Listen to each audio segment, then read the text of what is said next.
17 tunggu bas adik-beradik sampai betul tak jam 6.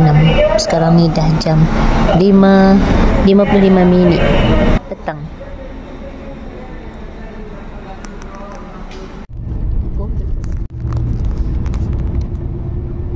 Alhamdulillah bertolak dari TBS jam 6.20 petang.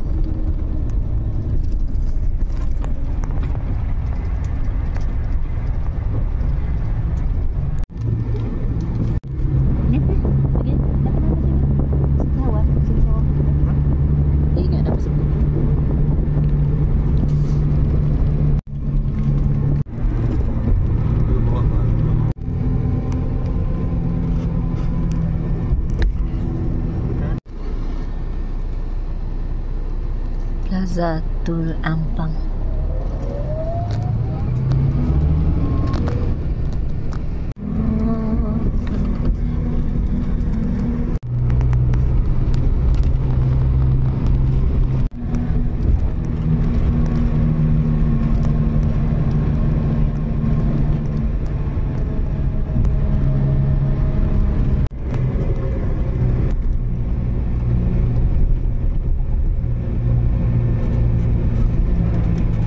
Macam dia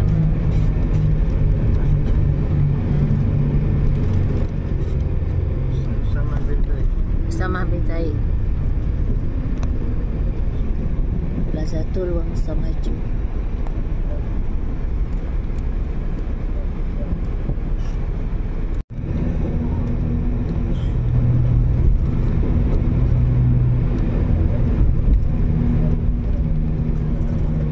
TBG Terminal Bersepadu. Terminal Bersepadu Gombak.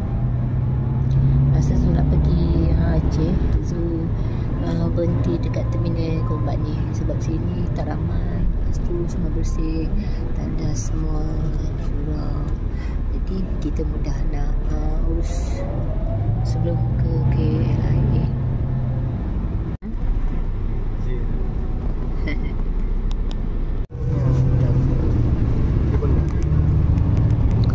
Alhamdulillah berhenti sekejap di RNR Gambang tadi.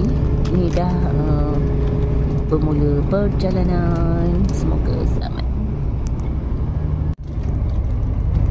Sekarang ni jam 10.14 malam.